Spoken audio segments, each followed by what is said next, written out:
Hello and welcome to Craft with Sarah and day 2 of the Christmas Craft Countdown, where I'm sharing 20 brand new Christmas-themed Cricut projects with you every day for 20 days. Today's project is this lovely layered gingerbread village. It's a really cute layered SVG design with lots of different parts to it to build up the village scene. It's really pretty, really festive, and best of all, because it's all nice simple shapes, it's quick to cut too. Let's get started! The files for this project are free for the next 24 hours. Here's how to download them. Register a free ticket for the Christmas Craft Countdown at craftwithsarah.com/Christmas25. After registering, you'll get an email which contains a link to the schedule page for the countdown. Visit the schedule page to find and download today's files. Each download is only available for free for 24 hours after it goes live. If you've missed some, check out the Instant Access Bundle at craftwithsarah.com/Christmas25 bundle, which gives immediate and ongoing access to all of the files from the Christmas Craft Countdown, plus loads of extra bonus designs. Or purchase just the design from this video at craftwithsarah.com/products. To find the designs from this countdown, click into the Occasions filter and choose Christmas. The designs will appear here each day once the free versions have expired. The download comes in a zip folder. You need to unzip this before uploading the SVG files into your cutting machine software. For instructions on how to use the cut files, visit craftwithsarah.com/help and choose Cricut, Silhouette, or Scan and Cut. Within there are dedicated help guides on topics such as how to upload SVGs, how to modify them to make custom projects, framing tips, and how to cut cardstock with your type of machine. If you have any questions, email hello@craftwithsarah.com. Now, on with today's project. Here's the SVG file uploaded into Design Space. You can close the window on the left by clicking the arrow about halfway down the page. The design loads in at a nice size to cut, which is 7 inches wide and 5.8 inches tall, but you can make it larger or smaller if you wish.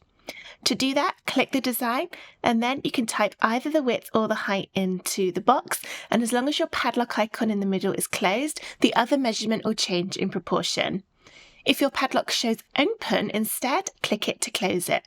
For example, I can type 9 in here, and the height will automatically change too. So now it's just under 7.5. Or I could go smaller and go 5 inches wide, and then my height is just about 4.25 inches tall, a little bit under. However, I'm going to do mine at the size it loaded in at, which is 7 inches. If you want to change any of the colours, you can click the chevron next to the layer name over here, and then you've got all of the things in here to choose from. For instance, if I wanted to make the front doors purple instead of blue, I could look down until I find that, click on the blue layer, and then in the colour box here, change it to something different. If you don't see this layers panel down the right hand side, it might be that you've closed it by clicking this X icon. If that's the case, instead look for the little layers picture on the top right of your screen, click that and it will appear. When you're ready to cut the project, press Make over on the top right of the screen. That will separate out all the colours for you. You can change the paper size in the drop down here, and you can click and drag to move things about to use up less space on your cardstock. Just remember, if you're moving stuff about, that nothing should overlap, otherwise it won't cut out properly. And you would need to do that for each colour. This is a nice design for using up your paper scraps because some of the bright colours only need a teeny tiny bit. As you can see, this red, which goes behind the heart in one of the windows, only needs a little circle there. When you're happy with how everything's looking, press continue to connect to your Cricut machine, then follow the on-screen instructions to get everything cut from your cardstock. Here are all of the pieces of my gingerbread village layered design cut out, and I've laid them one on top of the other following the assembly guide that's included on the download folder to make sure I'm happy with all the colours and that I haven't missed anything out. We'll be putting this together with a combination of glue and foam squares. The glue I'm using is Barely Art glue, but I also like Collal. The reason I like these two glues is they don't bend or wrinkle the card like other glues can do. The foam squares I'm using are from Dot and Dab, but any will do. These ones are 2mm thick and 5x5mm in size, which makes them quite small. If yours are larger, you may need to cut them with scissors to get into some of the gaps. As with all my layered designs, we'll start at the bottom and then work upwards. So I'll move these pieces apart, trying to keep them vaguely in the right order, seeing as I've gone to all that effort already. Move these apart. And then we're left with just the green bit at the back and these two stars, which will go on with foam squares. To make it a little easier, I'll add the foam squares directly onto the base, but you can put it on the back of the yellow bits if you prefer. There's one. And two. Next up is this large piece to be stuck on with foam squares. Let's move that out the way, turn this bit upside down, get my foam squares. I'm going to start by adding a nice amount of the foam around the edge of the design, making sure I get into the sticky out bits, like the tower at the top here, and also the tops of these chimneys and the roofs. Now that I've gone around the outside, I'm also adding foam squares into the middle of all the large areas of card.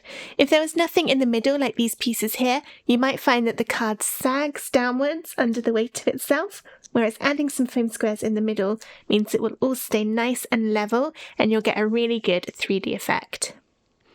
Once all the foam squares are on, peel the tops off to reveal the stickiness underneath.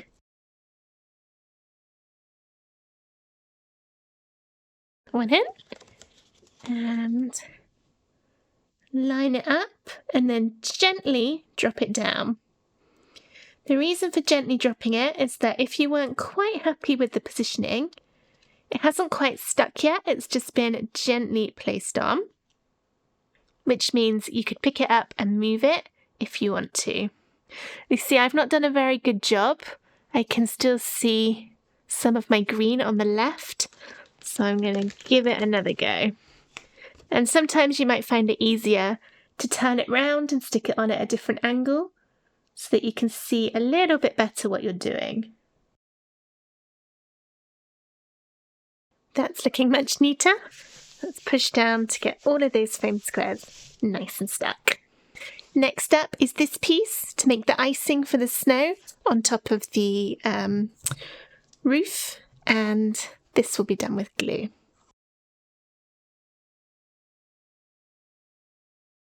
Next up is this piece, which will be a foam square layer, but before we do that, we need to cover the gap in the window. You can see it if I add my hand behind there.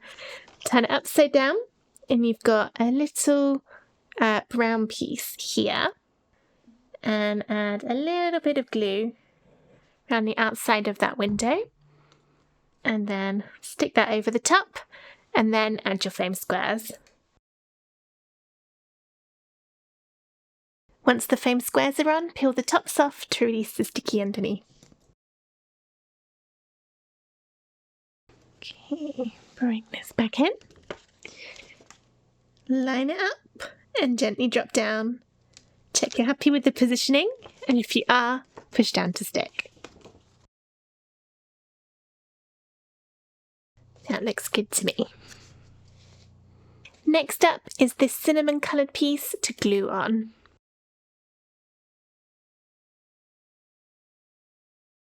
You can use the very bottom line to get it in place. It covers up most of the bit underneath, but you've just got a little bit of white showing through against that top. And then we've got two small white pieces to be the snow or the icing. Snow and icing. Snow made from icing on the tops of the two chimneys.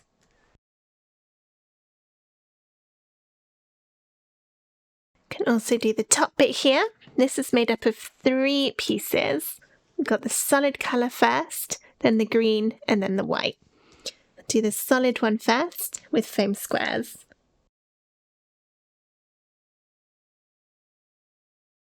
Then this one is glued on. And also glue on the next one. Layering it up like that means you can see some yellow and some green through the holes in that top piece. Next up is this piece, but before we put it on, we've got to fill in the gaps on the front.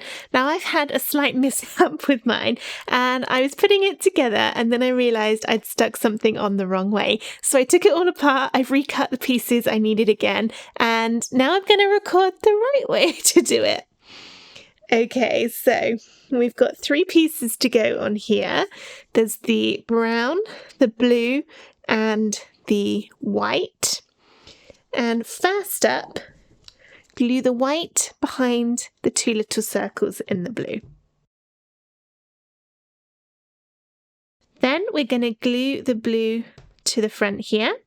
And what I did wrong was I had the circle pointing towards the bottom, when actually the circle should be closer to the top.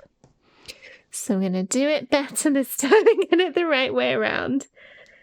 Add some glue around here, and it lines up the blue directly along the bottom of the piece of cardstock. And I'll turn it round and just check I've got it so that it's got the 2 little doorknobs kind of roughly either side of the vertical line down the middle. There we go. I've done it right this time. And then the darker piece will be glued so that it touches up against the blue, and it covers the holes here that look like little pizza slices and the circle above. I make these mistakes so that you don't have to. Okay, pushes up there. Make sure none of the brown goes outside the edge of the roofs. And now that's all filled in. I've not quite lined that up very well actually. Along the bottom I've got a bit of blue coming over the side. Just snip that neater. There we go. Okay, now this will be stuck on with foam squares. I've got foam squares here because I hadn't realised I'd made that mistake until I'd already stuck this on, and then I took it all apart again. So all my foam squares stayed stuck here. They are still fairly sticky, so I think I can just put this back on. But you would be adding your foam squares to the back of here like normal. There, crisis averted. Next up is this piece to glue on top.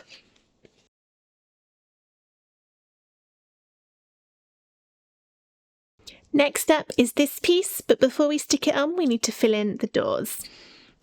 Turn it upside down, and there's a pink door with a white circle and also a yellow one. I've got that circle the wrong way around, that's the bigger one, and a smaller one with there. So first up, we will glue the circles to the backs to cover up the door holes. Not sure I put that glue in quite in the right place. It did go on. There we go. And then check I've got that turned upside down, which I do. So this is going to go around the thinner one. Spin it round to check you're happy with the position of the circle to be the door handle. That looks good. There it is. And then the same for the bigger one, which will be the yellow door. And this time I want the circle that will be closest to the bottom, I think. I think I've put that one on the wrong way round. Let's just check. Nope, that's looking right. So I want that one to be about there. Doesn't matter too much, and if they're facing the other way, it really doesn't matter. Just personal preference. You can see I've not stuck that on anywhere near straight, but it doesn't matter because it's not what you see. Okay, then this is all going to be glued onto the main design.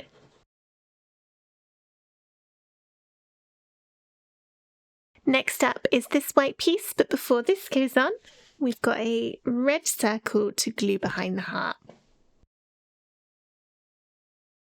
Like that. And then the rest of it glues on top.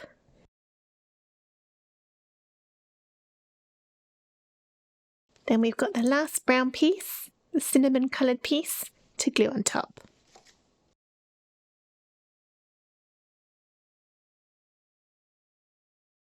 Got the thin kind of triangle part to go on the roof on that side, to be done with foam squares. You may need to cut your foam squares smaller. Mine just about fit. But I have got some smaller ones that I'm peeling off at the same time, so I'll do a mixture. Then along the bottom, we've got this piece to go on with foam squares.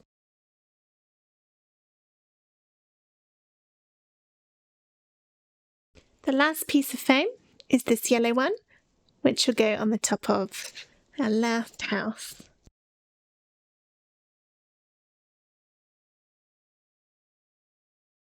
Glue the green piece on top.